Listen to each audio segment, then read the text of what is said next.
Nazdar všetci, už som naspäť z konferencie z lyžovačky, nedolamal som sa, takže super a fungujem v plnom sťahovacom nasadení.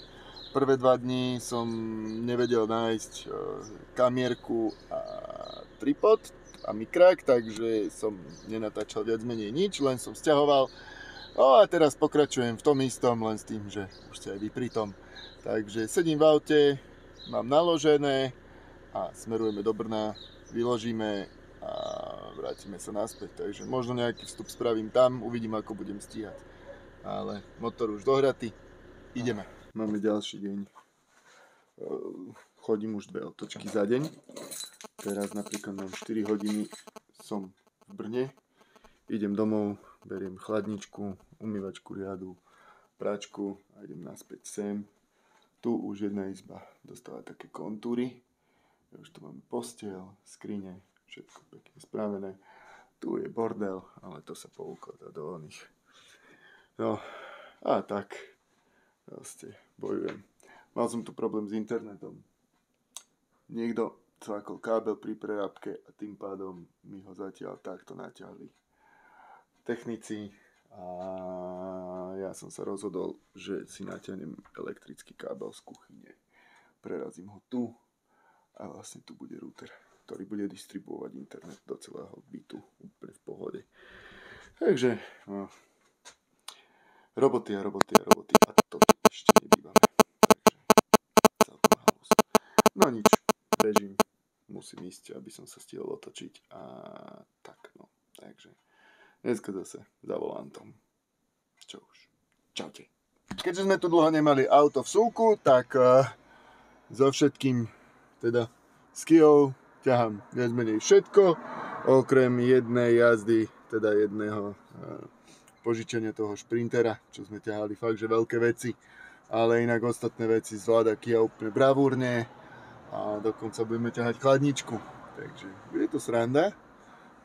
Čakám už na svojho spolu sťahovača, švagra, ktorého vyzdvihujem tu v Brne, ide so mnou do Macova, naložíme veci, ideme k nám do bytu, vyložím ho doma a letím jak sebe domov.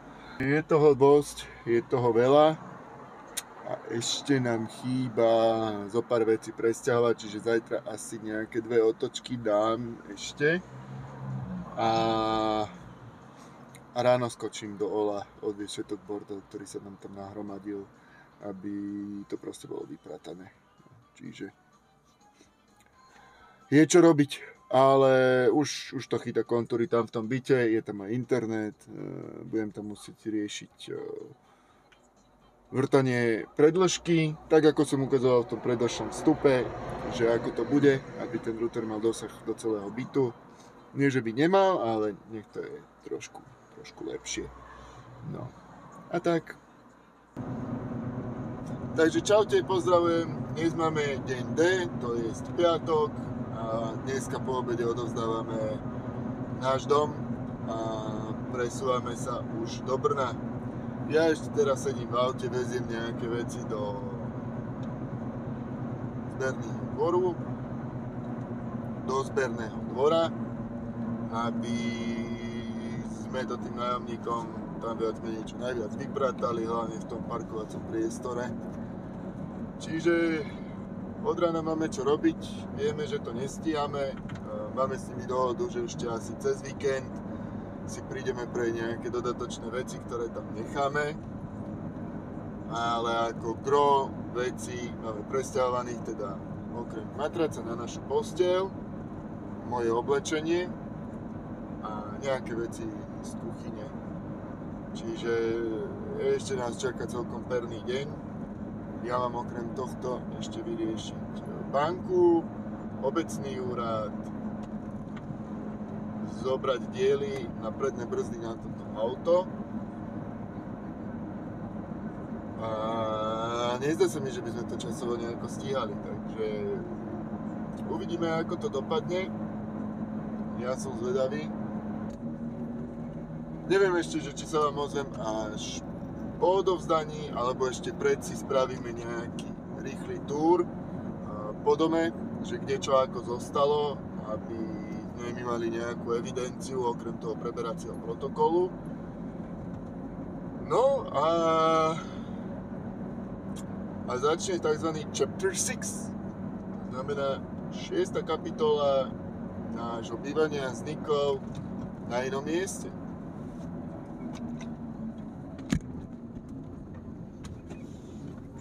No, takže už sme v Brne.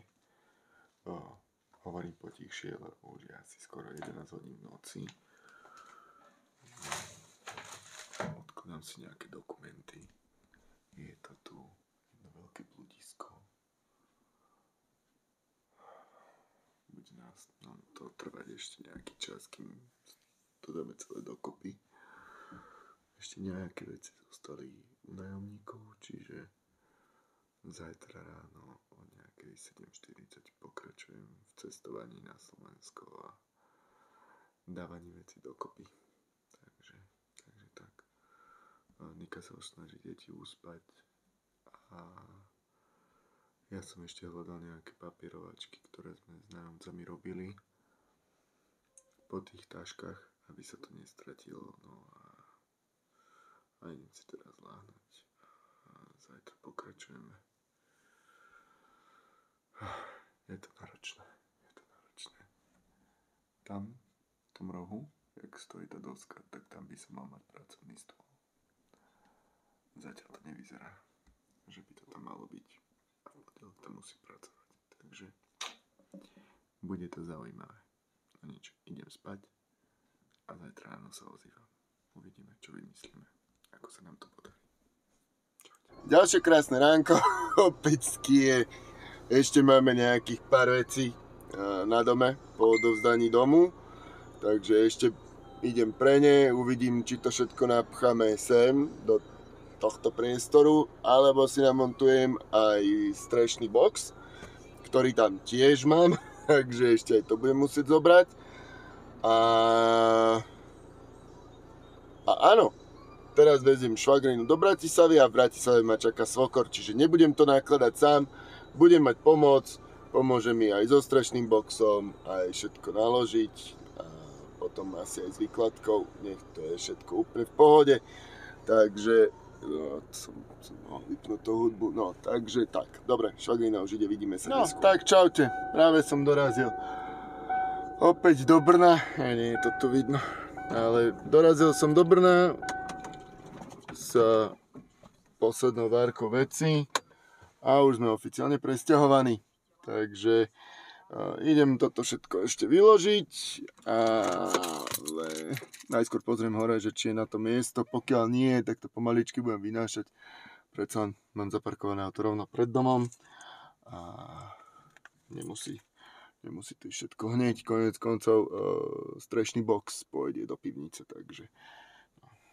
takto. Takže už sme presťahovaní, vybalujeme sa, chystáme si zutulnenie nášho nového bývania a tak, takže tešte sa na pokračovanie, ako sa nám bude v Brne bývať a porovnanie s bývaním na dedine na Slovensku versus bývanie v meste v Čechách, čo sa týka aj cien, aj dostupnosti vecí, aj všetkého, takže tak, čaute zatiaľ.